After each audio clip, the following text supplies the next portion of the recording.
जीने की लड़ाई के बीच पीने वालों की हिमायत में उभरे सुर। लॉकडाउन में शराब की दुकानों को खोलने की उठी मांग। पूर्व मंत्री भरत सिंह ने उठाई दुकानें खोलने की मांग। हथकढ़ शराब से लोगों की सेहत से खिलवाड़ का दिया हवाला। पूर्व संसदीय सचिव भवानी सिंह राजावत ने भी की दुकानें खोलने की पैरवी। कई राज्यों में पहले से उठ रही है ये मांग। पंजाब के सीएम खुद उठा चुके हैं दुकानें खोलने की मांग, जबकि शराब से कोरोना से राहत की बात को नकारते हैं डॉक्टर्स। लॉकडाउन के बाद शराबबंदी को लेकर भी सोशल मीडिया में चल रही मांग। पीने दो, जीने दो। नमस्कार, बहुत स्वागत है आपका। प्राइम डिबेट देख रहे हैं आप, आपके साथ में जेपी शर्मा। कोरोना काल में सबके अपने अपने दर्द हैं। किसी का रोजी का, किसी का रोटी का, किसी को अपनों की चिंता सता रही है तो कोई अपने सपनों को लेकर आशंकित है। सबसे बड़ी चिंता जीने की है और जीने की चिंता के बीच अब पीने की चिंता के सुर भी मुखर होने लगे हैं। कल पूर्व मंत्री भरत सिंह ने चिंता जताई कि लोग हथकढ़ शराब पीकर अपनी जान से खिलवाड़ कर रहे हैं, तो पूर्व विधायक और हाड़ौती के दिग्गज नेता भवानी सिंह राजावत ने यह भी कहा कि शराब के बिना दुनिया में कौन सी जंग जीती गई है जो कोरोना की जंग जीत ली जाएगी। दुकानें खोली जाएं ताकि पीने वालों को राहत मिले और सरकार को राजस्व मिले। पंजाब के मुख्यमंत्री अमरिंदर सिंह तो खुद ये मांग कर चुके हैं सोशल मीडिया में। हालांकि दूसरी धारा भी इतनी ही तेजी से बह रही है जो ये मांग करती है कि लॉकडाउन मुफीद मौका है पूर्ण शराबबंदी का ऐलान कर देने का। रेवेन्यू और एथिक्स की ये कश्मकश कभी शायद ही मुकम्मल हो पाए। इसी पर आज हम बात करेंगे और इन सवालों के जरिए बात करेंगे कि क्या लॉकडाउन में शराब की दुकानों को खोलना समझदारी होगा,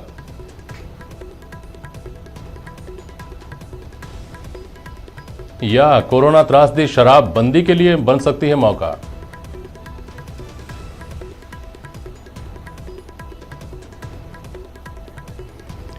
और रेवेन्यू बनाम सोशल एथिक्स की कश्मकश का क्या हल है, क्या कोई हल है?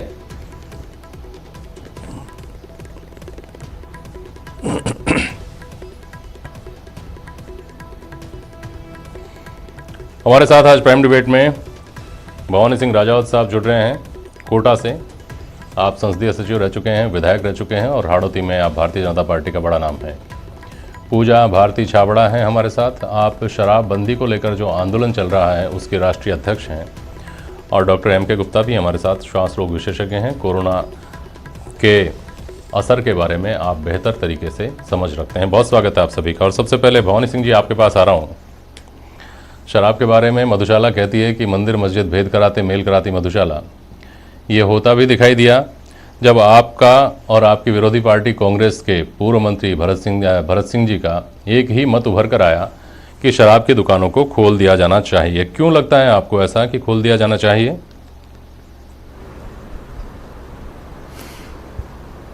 देखिए जेपी जी, मेरा कहना ये है कि जब हैंड सैनिटाइजर से अपन दिन में 10 बार हाथ धोते हैं और हाथ धोने के पीछे हमारा तर्क ये होता है कि कहीं कोरोना का वायरस जो है कहीं हमारे शरीर में प्रवेश नहीं कर जाए, तो एल्कोहल से बने सैनिटाइजर से हाथ धोते हैं। और जब एल्कोहल को पीते हैं तो उससे कहीं वायरस हमारे ऊपर अटैक नहीं कर सकता। और लगातार ये शराब की दुकानें बंद करना, एल्कोहल की दुकानें बंद करना, इसका कोई औचित्य हमारे तो समझ में अभी तक आया नहीं। और अभी तक जितनी मौतें हुई है उन मौतों में 80% मौतें ऐसी है कि जिन्होंने जीवन में कभी एल्कोहल के हाथ ही नहीं लगाया।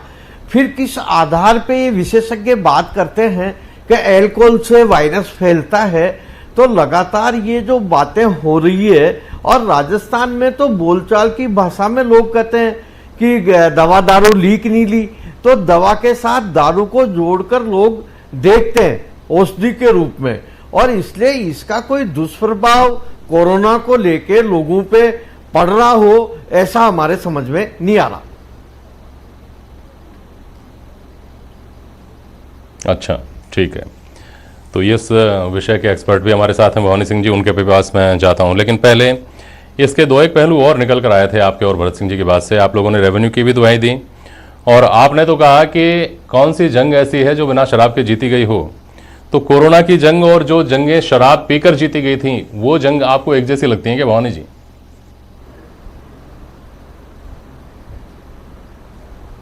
जी भवानी जी, आपका जो बयान आया था जिसमें आपने ये कहा था कि बड़े बड़े युद्ध हुए, कौन सा युद्ध शराब के बिना जीत लिया गया? शराब पीना तो अनिवार्य होता था योद्धाओं के लिए। कोरोना का युद्ध कैसे शराब के बिना जीत लिया जाएगा? इन युद्धों में, उन युद्धों में और इस युद्ध में आपको समानता दिखाई देती है क्या?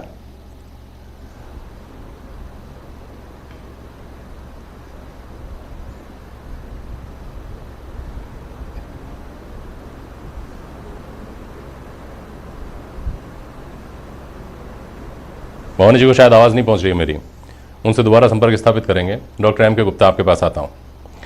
देखिए, ये जो भवानी सिंह राजावत जी ने कहा, ये केवल उनका ही कहना नहीं है, ये आम धारणा बनी हुई है।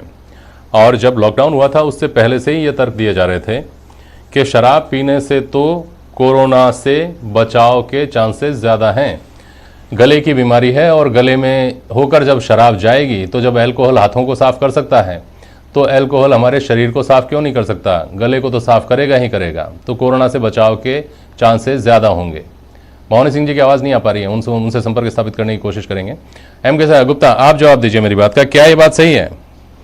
देखिए जेपी जी, बात बिल्कुल सही है। कहना भी कि जब हाथ धोने से हैंड रब जो अपना है सैनिटाइजर, उससे जब मर सकते हैं तो फिर शराब गले में जाती है और वायरस भी वहीं से जा रहे हैं। ये कई हद तक वैसे कहने में ठीक लगता है, लेकिन अगर हम मेडिकल साइंस की तरफ चलें, इसकी मैकेनिज्म पे चलें, इसका साइंटिफिक वैल्यू, तो ये बिल्कुल नकारा जाता है। 100% ये गलत है। WHO ने इसको सिरे से नकार दिया है कि ऐसा कुछ नहीं है। उसका कारण क्या है? पहली बात तो यह है कि जो हम सैनिटाइजर में जो यूज करते हैं अल्कोहल, उसका जो कंसंट्रेशन है वो मोर देन 60% होता है। यानी कि अल्कोहल जो उस वायरस को मार रही है वो जब मारती, जब उसका मात्रा 60% से ज्यादा हो, और जो हम यूज करते हैं वो 60% से कम होती है। अगर हम 60% वाली अल्कोहल यूज करें पीने में, तो हमारा शरीर बिल्कुल खत्म हो जाता है, इम्यूनिटी सिस्टम बिल्कुल खराब हो जाएगा, लीवर और किडनी उसको एक्सेप्ट ही नहीं कर पाएगी। तो हम उस मात्रा को पी नहीं सकते। जब उस मात्रा को पी नहीं सकते तो वो काम नहीं करेगी, तो वो एक गलत है।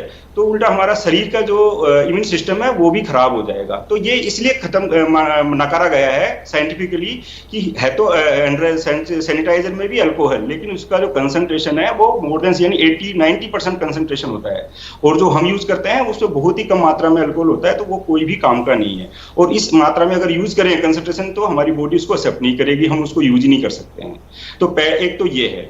दूसरा ये है कि जो अल्कोहल का मैकेनिज्म होता है, ये जो प्रोटीन की लेयर है, एनवलप होता है। वायरस क्या है बेसिकली? एक तो कोर है, एक अंदर जैसे अपन मान लो मूंगफली का दाना है, एक तो मूंगफली अंदर दाना है और उसके ऊपर छिलका है। तो ये जो हमारा हैंडरब, ये है सैनिटाइजर हैंडरब, उस छिलके को खत्म करता है ताकि ये वायरस जाके हमारी म्यूकोजा को चिपके नहीं। जो वायरस बेसिकली जो डिजीज करता है वो क्या करता है कि लंग्स के अंदर जो हमारी म्यूकोजा है वहां जाके चिपकता है और वहां जाके अपना प्रभाव दिखाता है, इन्फ्लामेशन करता है, आगे के जो मैकेनिज्म है उसको खत्म करके लंग्स को खत्म करता है।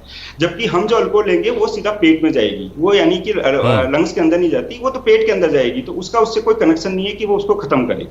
तो ये बेसिकली साइंटिफिक बेसिस है जिसके आधार पर हम पूरी तरह नकार सकते हैं कि अल्कोहल का इस वायरस के में कोई महत्व नहीं है, उसको बिल्कुल भी यूज नहीं करना चाहिए लोगों को। अगर बाय द वे इन्फेक्शन हो गया किसी को कोरोना का और वो अल्कोहलिक है या अल्कोहल ले रहा है, तो उसकी बॉडी की इम्यूनिटी वैसे लो रहेगी, तो उसमें वायरस का अटैक ज्यादा रहेंगे, यानी कि वो दुष्प्रभाव होगा। और वैसे भी आपने देखा होगा कि आजकल अपने इंडिया में या राजस्थान विशेष रूप आप देखो, अल्कोहल की वजह से कितने परिवार बर्बाद होते हैं। लेबर जो वर्क होता है वो अपनी आमदनी का बहुत ज्यादा हिस्सा, 70 से 80% हिस्सा वो इस दारू में खत्म करती है, बाकी उसके परिवार को पालने की भी लाले पड़ जाते हैं। तो ये तो एक अच्छा बात है कि हम अल्कोहल से दूर रहेंगे तो कई लोगों में ये छूट जाएगी। अभी अगर 1.5-2 महीने आदमी बिना अल्कोहल के रहता है तो उसको वैसे ही आदत छूट जाएगी। हम तो ठीक है डॉक्टर साहब, आपने पीने वालों को निराश करने वाली बात कही है, जो इस मुगालते में थे, जो ये मानते थे कि अगर शराब हाथों को सैनिटाइज कर सकती है तो बदन को भी सैनिटाइज कर सकती है। बहुत शुक्रिया डॉक्टर एम के गुप्ता आपका। हमारे साथ सत्यनारायण सिंह जी जुड़ेंगे, अभी रिटायर्ड ब्यूरोक्रेट, उनके पास भी मैं जाऊँगा। लेकिन पूजा छाबड़ा, पहले आपके पास आ रहा हूँ, फिर भवानी जी आपके पास भी आता हूँ। पूजा छाबड़ा, देखिए जो भवानी सिंह राजावत जी ने अभी कहा वो बात हो सकता है कि ऐसा लगे कि ये क्या कह दिया, लेकिन उन्होंने ये कहने का साहस जुटाया। जो लोग सोशल मीडिया पर बोलते जा रहे हैं, सोशल मीडिया पर तमाम तरह के मीम्स इसको लेकर चल रहे हैं, और ये मांग पंजाब के तो मुख्यमंत्री खुद बोल चुके हैं कि शराब की दुकानें तो खोली जानी चाहिए। एक तरफ ये है, एक तरफ आप हैं जो बहुत लंबे अरसे से, केवल कोरोना और इस लॉकडाउन से के दौरान ही नहीं, बहुत पहले से शराबबंदी की मांग को आप लोग ये लगातार बुलंद करते आए हैं। क्यों आपको ऐसा लगता है कि शराब को बंद कर दिया जाना चाहिए? क्या हमारा अब से पहले का तजुर्बा ये कहता है कि शराबबंदी सफल रही है और शराबबंदी खुशहाली लाई है?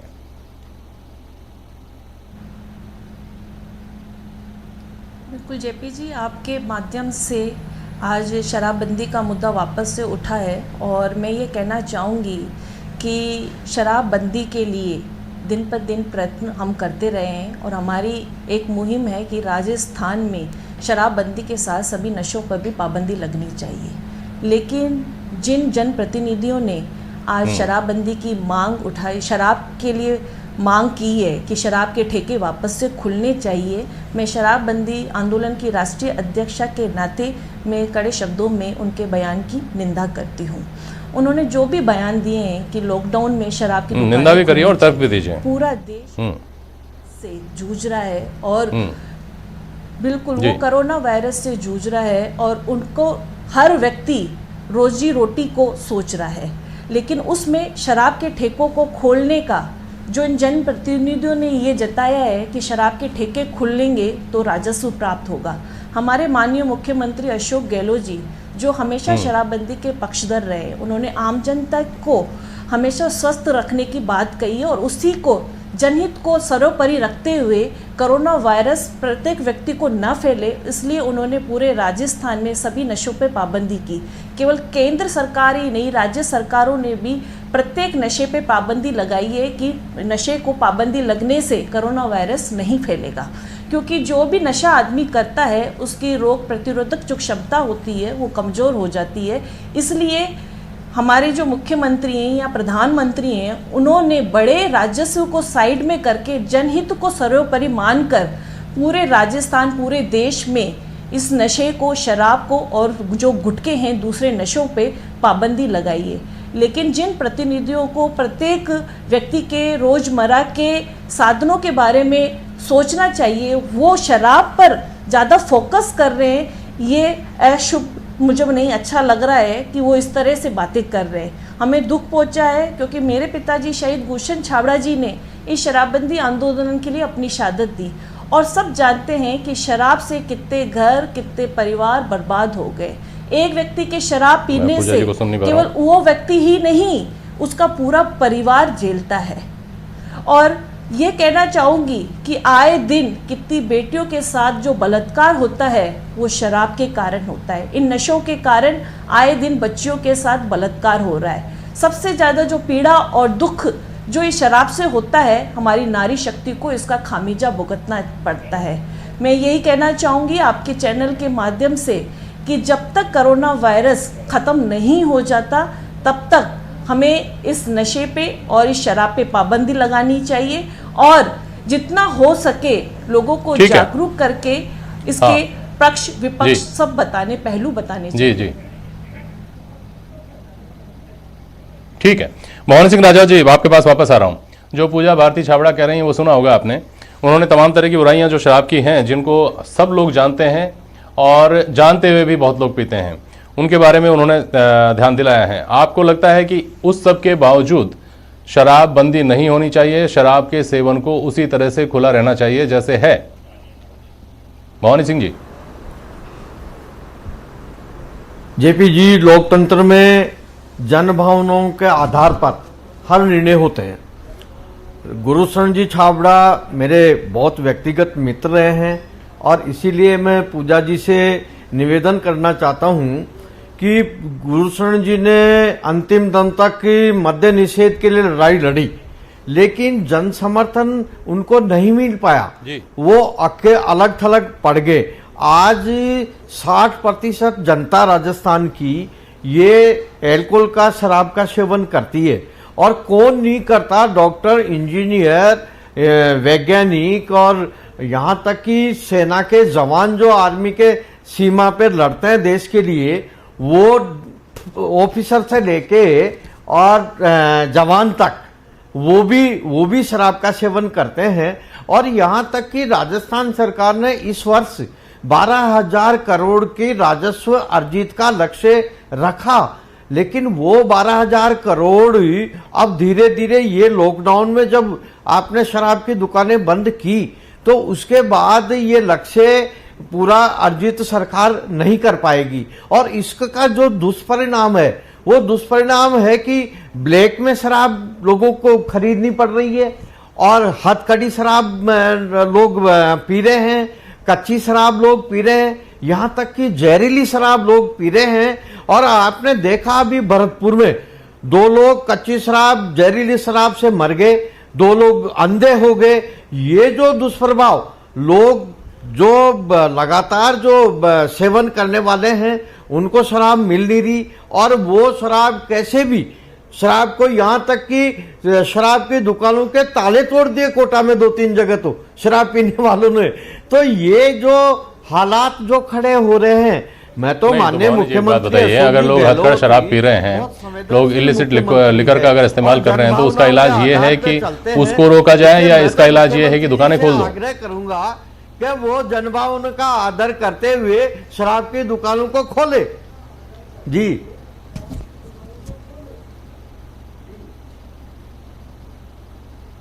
नहीं, मैंने पूछा आपसे कि हथकड़ शराब से अगर बीमारियां हो रही हैं, हथकड़ शराब से लोगों की जान पर बनाई है, तो हथकड़ शराब को रोका जाना चाहिए। उसका ये तरीका आपको ज्यादा सही लगता है क्या कि दुकानें खोल दो?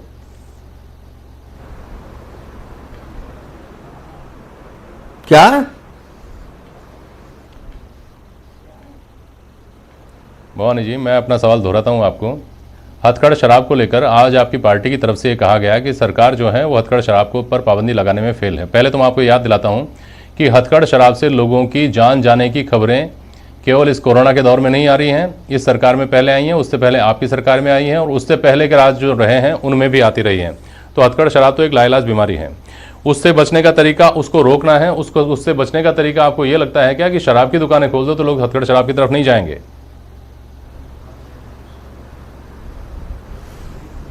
नहीं, ऐसा नहीं है। अगर सरकार मद्य निषेध करना चाहे तो हम उसका विरोध नहीं कर रहे, लेकिन आपको लोगों की इच्छाओं का दमन सरकार नहीं कर सकती। मद्य निषेध करने के बाद में ब्लैक में दारू मिलेगी और कहीं लोग हथकड़ी शराब पिएंगे और अपराध बढ़ेंगे। और इसलिए इसके अच्छा तो है कि राजस्व भी सरकार अर्जित करे। और ये तो ओपन मामला है कि ठेका होता है, टेंडर होता है, और उसको ठेकेदार को शराब मिलने का अधिकार मिलता है और वो रेवेन्यू जमा कराता है गवर्नमेंट को। समय हो रहा है, एक बार पूजा छाबड़ा से जवाब ले लूं इस बात का। पूजा छाबड़ा, गुजरात में शराबबंदी है, बहुत बरसों से है, लेकिन वहाँ के बारे में सारी दुनिया जानती है। हमारे मुख्यमंत्री और गुजरात के मुख्यमंत्री के बीच में इस बात को लेकर के बीच में गर्मा गर्म बहस भी हुई कि गुजरात में किस तरह से शराब बिकती है, सब जानते हैं।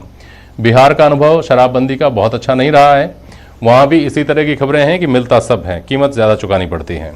तो अगर मद्य निषेध कर भी दिया जाता है तो आपको लगता है कि उससे वो उद्देश्य हासिल होंगे जिन उद्देश्यों के लिए किया जाएगा? बहुत संक्षेप में जवाब दीजिएगा, सत्यनारायण सिंह के पास जाऊंगा मैं, समय बहुत कम बचा है। बिल्कुल जेपी जी, हाँ बिल्कुल जेपी जी बिल्कुल जो आप कह रहे हैं कि अगर शराबबंदी कर दी जाती है तो बहुत फ़ायदा मिलेगा।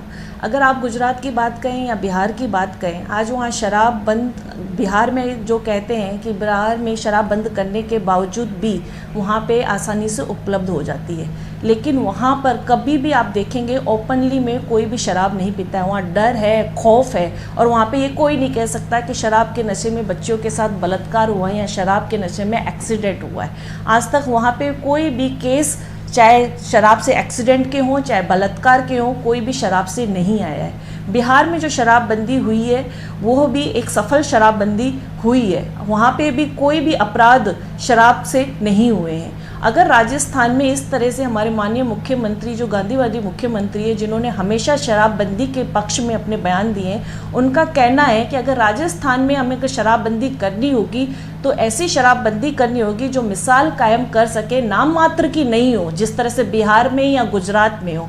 ऐसी शराब बिल्कुल बंदी ठीक हो बात है। जो चलिए, लोग कह सके। ठीक है पूजा जी, समझ गया हम आपकी बात, और लोगों तक भी आपकी बात किसी ना किसी दिन पहुंचेगी ही। दूसरी बात लेकिन यहाँ पे ये भी समझ में आनी चाहिए हमको कि केवल शराब को बंद करने से हम उस बुराई को पूरी तरह नहीं जड़ से उखाड़ पाएंगे जिस तरफ आप इशारा कर रही हैं।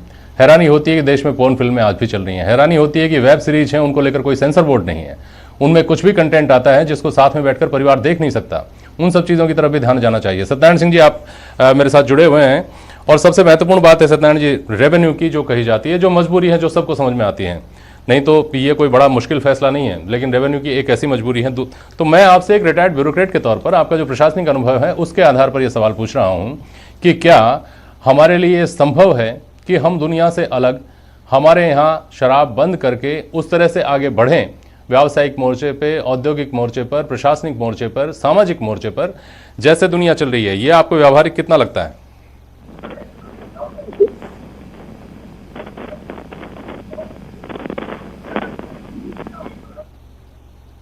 देखिए, हमारे संविधान में भी डायरेक्टिव प्रिंसिपल्स में शराबबंदी के बारे में निर्देशांश हैं, मगर ये मान के चला जा रहा है कि शराब आज के वातावरण में लोग, जो खास तौर से मजदूर वर्ग भी और उसके साथ साथ बड़े हमारे जनप्रतिनिधि और रिटायर्ड अफसर्स और वर्तमान अफसर भी एक तरह से सोसाइटी के रूप में पीते हैं। राजस्थान में भी शराबबंदी की गई थी, वो फेल हुई तो वापस शराब पर से बंदगी हटाई गई। गुजरात में भी शराबबंदी टोटली फेलियर है। मैं तो गुजरात में गया हूँ और वहाँ देखा है, जब भी लोग वहाँ पे मीटिंग्स वगैरह होती हैं तो उसके अंदर उसका उपयोग मेन फंक्शन से हट करके करते हैं। इसलिए शराबबंदी अचानक किया जाना आज संभव नहीं है। एक साथ धीरे धीरे इसका उपयोग कम हो और इसको किस ढंग से महंगी करके, इसका अवेलेबिलिटी श्योर करके इसको किया जाना चाहिए। जहाँ तक सवाल हमारे दोनों महान जनप्रतिनिधियों ने उठाया है, इम्यूनिटी शराब से कम होती है और वो कोरोना के लोगों को इससे नुकसान ही होगी, और इसमें मेडिकली इस चीज को देखा गया है। जहाँ तक सवाल शराब की दुकानें इस समय खोल दी जाए, उससे ये अवैध शराब कम होगी, उसका कोई मैं समझता हूँ लिंक नहीं है। जब शराब की दुकानें खुलती है तब भी ये चलता है।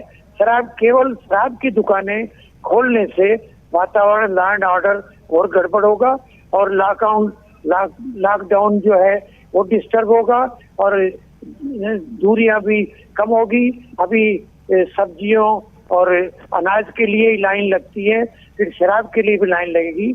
इसलिए कोरोना में हमने मंदिर तो बंद कर दिए, गोविंद देव जी का मंदिर तो बंद है, शराब की दुकान अगर हम खोलें तो ये एक तरह से अनैतिक लगेगा और इससे कोई फर्क नहीं पड़ेगा। और जहाँ तक सवाल रेवेन्यू का है, इस शराब को बंदी को रेवेन्यू से कभी भी नहीं जोड़ा जा सकता।